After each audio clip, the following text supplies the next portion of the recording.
Howdy, I'm Robin Murphy. I'm a professor of computer science and engineering at Texas A&M, and I want to talk about disasters, robotics, and ethics. Robots have been used for disasters worldwide, and that is so exciting. They've been used, ground, aerial, marine robots have been used for response since 2001. And the Center for Robotics Search and Rescue that I'm associated with leads the world with the most deployments, the actual responses. So we've learned a lot. But the main thing there is that it's no longer the purview of specialty groups. Since 2017, we're seeing robots being used routinely by emergency management agencies, especially those small unmanned aerial systems, which we sometimes call UAVs, UAS, or mostly we call them drones, right? But they've been limited to a few missions. And we're seeing that the response to the COVID-19 pandemic has had a broader impact of how robots are being used. And that is fantastic. So since starting in early March, as of July 4th, we found 339 reports of ground and aerial robots that have been used in 32 countries. And the uses break into 6 major different areas. The largest, surprisingly, is used for COVID-19 related activities for public safety, in particular, quarantine enforcement and disinfecting large public areas. Clinical care, things in hospitals, the medical, what would direct acute care? It comprises 46, so it comes in second place.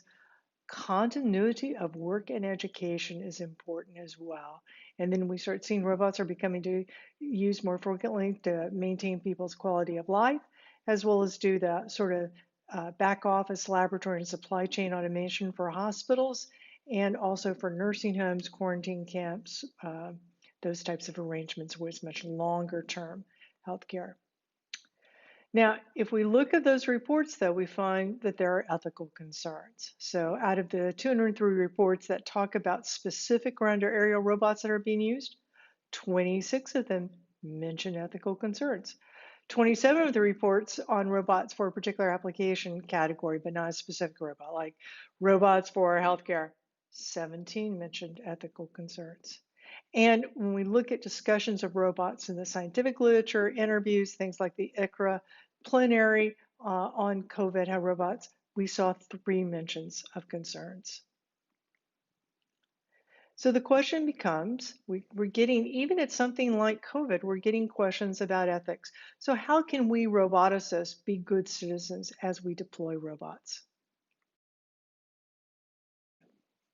Would you volunteer to help a SWAT team during an active shooter permit if you had a carry permit? So if somebody is, you hear on the radio that a bad person is shooting up a college campus or they're shooting coworkers, would you run up to the police and say, hey, look, I've got a handgun, I'm really good at this, I can show you my permit, and I'll just be over here helping out, okay?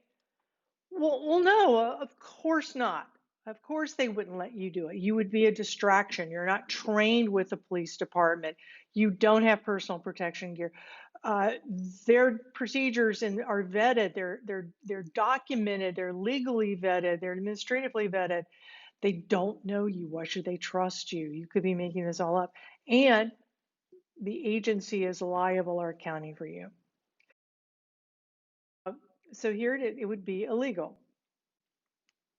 So let's try it another way. What if you had a new type of gun? So now we're going to go and say, hey, I've got this gun that's so much better than anything you've got.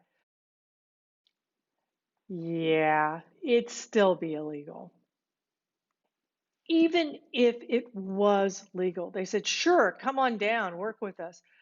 When we talk about disasters, we have to, this concept of operational morality is really important. For disasters, it's about the ethical responsibility of the manufacturer, the operator, to ensure that the robot will perform reliably and to make users aware of the implicit consequences of use, how it might fail, but also hidden cost. Hidden costs are things like manpower, that it's going to require somebody to watch this and every 4 hours change out the batteries, and you'll need a bunch of batteries that are a certain type. motorcycle 12-volt battery, things like that. Hidden costs that can get in the way.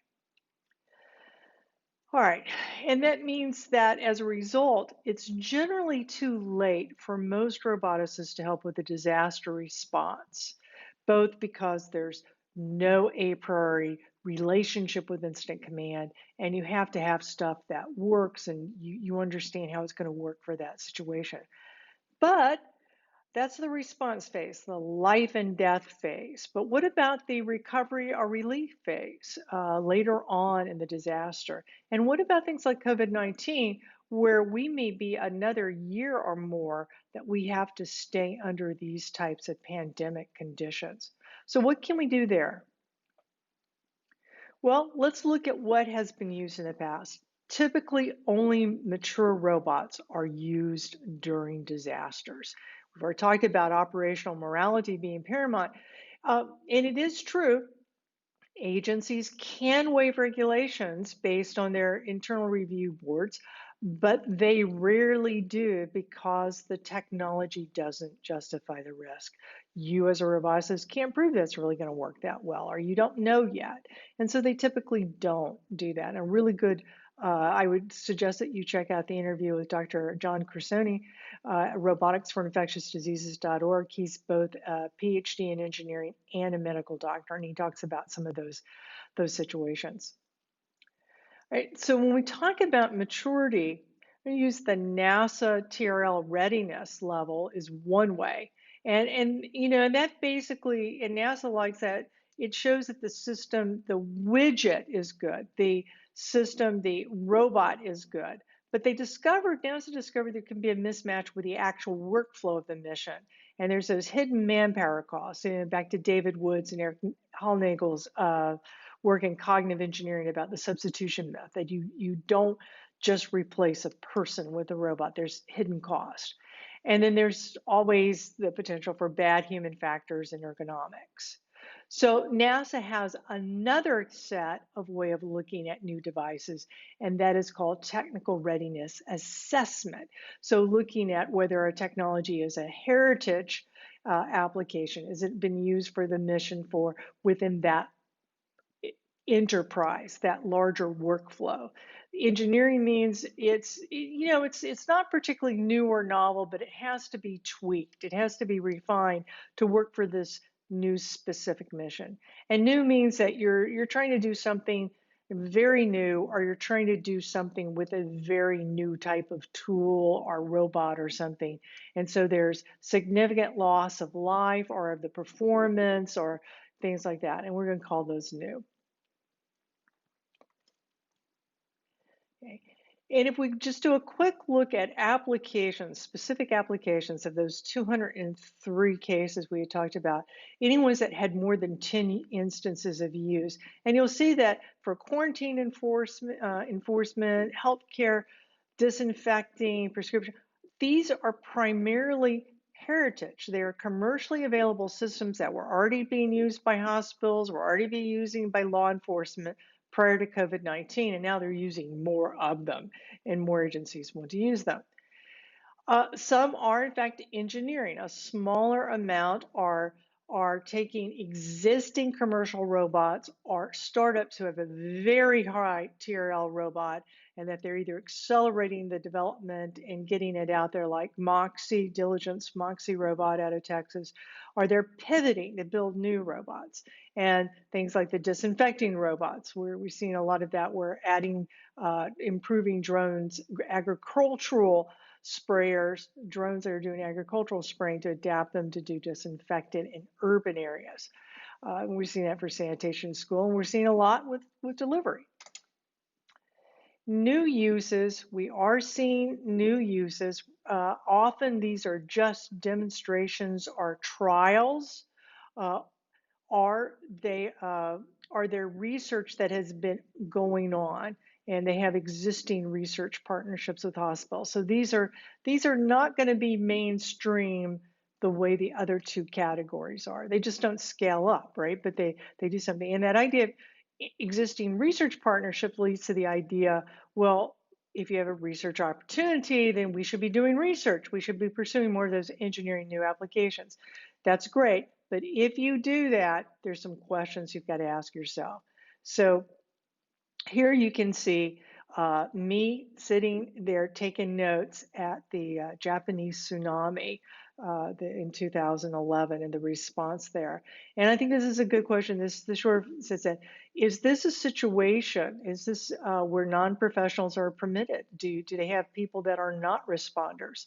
Uh, and if you bring non-responders, if you bring your grad students, have they been trained? Do they have experience of working in field conditions? Is it a safe area? Is it a safe area for people who aren't trained? Is there even space? Look how little space we have to stand there. Uh, is this is if you bring in observers, cameras, trying to set up stuff, is that going to be disruptive? Is it going to make the responders uncomfortable? Is it going to cause problems? Also, will extra people cause problems for where's the food, the water, the fuel coming from? During Hurricane Harvey, we were seeing people who were sleeping on the floor in the Emergency Operations Center because there were no hotel rooms. Yet there were groups coming in from states outside of Texas that were there to fly UAVs to help with the disaster. And they're saying, but we didn't need the help. They were taking up food, hotel rooms, water, fuel, all these things. So you have to think about that when you do that. Also, is there any kind of meaningful data collection plan? Are you really prepared to collect data? Oh, I'm going to do this. I'll learn a lot by taking it to the field. Well, really, what's the logging? What's the biometric? Are you going to use biometrics? Well, it turns out biometrics often don't work in the field. We have this 15-page survey that we want you to fill in. We had that happen during one of the flooding events and one of the groups, and when each of the responders who've put in a 14-hour day and need to eat, try to get something warm, some warm food, eat, and then fix all their equipment, recharge everything. And now we're going to be doing a 15-page interview? No, I don't think so. And you have to ask yourself, wow, are you willing to walk away from that equipment? So in that picture, you can't see, we've got about close to $500,000 of underwater vehicles. And we're in a place where we're still getting aftershocks from earthquakes and the potential of tsunami. So you willing to walk away from $400,000 worth of equipment?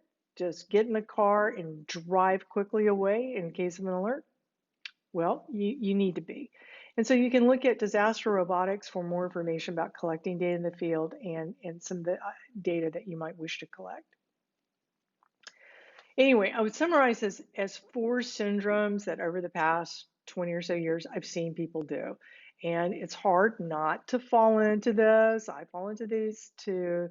But one is, it's when you see a disaster, you want to avoid and ask yourself, are you interested as a way of forwarding your pet project? You have an invention that just be perfect. And I think that's one of the things we hear from the healthcare workers is no, ask us what we need and we'll tell you, but don't come in here saying, I've got a solution to your problem. You don't know our problems. Or I've got a solution that, I've got a hammer looking for some nails. That just is getting in the way. Another one is fear of missing out. We see a lot, in particular with the use of UAVs. Oh, well, China's doing it, so we should do it. And in the United States and in the European Union, there are all sorts of different administrative laws on privacy and on how data is handled and things that you can do with surveillance. So just because one group's doing it doesn't mean it's there. Again, we talk a little bit about this. I hear this a lot. Well, something's better than nothing. It's kind of like how low that. Well, again, operational morality. If your system fails and causes people to have to stop what they're doing, that they could be doing other parts of the response to go fix that problem, then you actually haven't helped. So something is not better than nothing. And then I see often that hidden agenda. Can I get data? Can I bend the rules? We've seen that with COVID, with some users saying, well, this will be the time that we'll get the FAA to change the rules. And once they've changed the rules, I'll never get it back. But they can't say no because then they would look foolish because they're not being supporting responders. Ha ha ha. Okay, that's not gonna work out great in the long run. That's very thing. And also the same thing about press coverage, overstating claims. That's gonna come back to hurt all of us as roboticists in the field.